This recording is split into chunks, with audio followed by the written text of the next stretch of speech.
Hello everyone, it's Shane Kanto, your Wasteland reviewer, and I'm here to review Vagabond. And this is the last film from Agnes Varda for our Filmstagram Movie Club month of her films. And going in, I hadn't seen any of her films before, and I've been really impressed. And Vagabond was also another impressive outing that I felt like I got a very strong emotional connection to, and it felt so real. And that's one of the things that I've noticed most about Varda's work, even if it's not a documentary, which she has done a lot of documentaries, it feels so engrossing and real that it's even a fiction and this narrative is portrayed in that way. This film opens, and a young French woman is found dead in a ditch, and then the film takes you back and shows you the last couple weeks of this young woman's life. This vagabond who goes around from person to person, from place to place, just trying to piece things together. And in all, life just beating her down and putting her in a worse and worse position.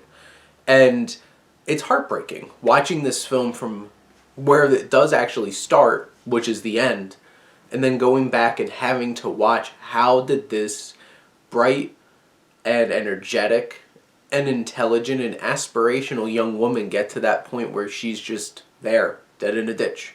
And Varda does such a fantastic job of making the audience feel engrossed in this journey. You have moments where people who she met along the way talk to the camera like in a documentary, and you get that feedback, their perspective on this woman. And that's one of the most interesting things, because the theme of identity and who you really are is so interesting, because you have all these different voices trying to tell the audience who this young woman was, but us as the audience, we're going along with her. The camera following her like a specter. We know who she is, or at least how much she's willing to show in her own quieter moments. And we see her along this way. We see this young woman played incredibly by Sandrine Bonnet, who plays Mona. And Bonnet is just so fantastic in this film. She has to anchor this whole film from start to finish. And no matter what interaction she's having, there's just one particular moment in this film where she's just interacting with an old woman, and they're drinking brandy and just laughing. And it was so real, and I wanted to sit there and laugh too, because I could just feel the emotion that those characters were portraying. And Varda is able to capture all those moments. The happiness, the joy, the sadness, the despair, the pain, and the anger. There's hard to watch moments, especially towards the end of the film, where we have Mona at her worst. We see scenes that are hard to watch and are scary, because we're in this with her and we're confused just as much as she is. That's the thing about this film. Until a character talks to us and explains something, we're seeing this whole journey through Mona's eyes. And it's engrossing in that way, because we're just a fly on the wall, following this woman through this last couple of weeks of her life.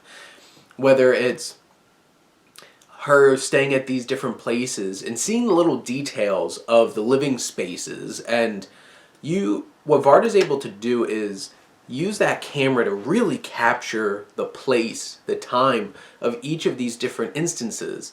And it's so engrossing, and there's so much detail to it, and it's beautiful. Even if it's like a dilapidated building, you see the little detail in everything. And that's what makes this so engrossing, along with the camera work, how it works as just this spirit following her around. This honestly kind of feels like a Grim Reaper, following her to her death that we know is coming, but this young woman doesn't. And that's haunting. And it's an interesting way that this film is constructed and portrayed, and you get to see layers. There's meaning, there's arguments with a farmer that she's staying with, which also, the puppy, the dogs in this movie are adorable, just like the kittens from Cleo. Varda knows how to pick her animals for her movies. But besides that, Mona has this argument with this farmer about, which was so interesting, because the farmer says, talking down to Mona about not working, and Mona bringing up, it's like, I have so little doing nothing and you have so much doing so much work. And that's so poignant, and there's a lot of people that can relate to that. And there's a lot of great themes in this film. It's an engrossing, just haunting kind of journey, watching a young woman spiral into where she's going to wind up, and we know how badly this thing's going to end for her. And that's interesting. And it does it in a subtle way. This isn't going to be like, for like a lot of mainstream audiences who want some action and real drama and like melodrama that's really going to come out and like smack you.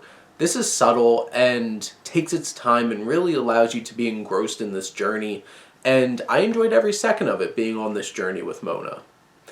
But those are my thoughts on Vagabond. Let me know what you think, and let's talk some movies.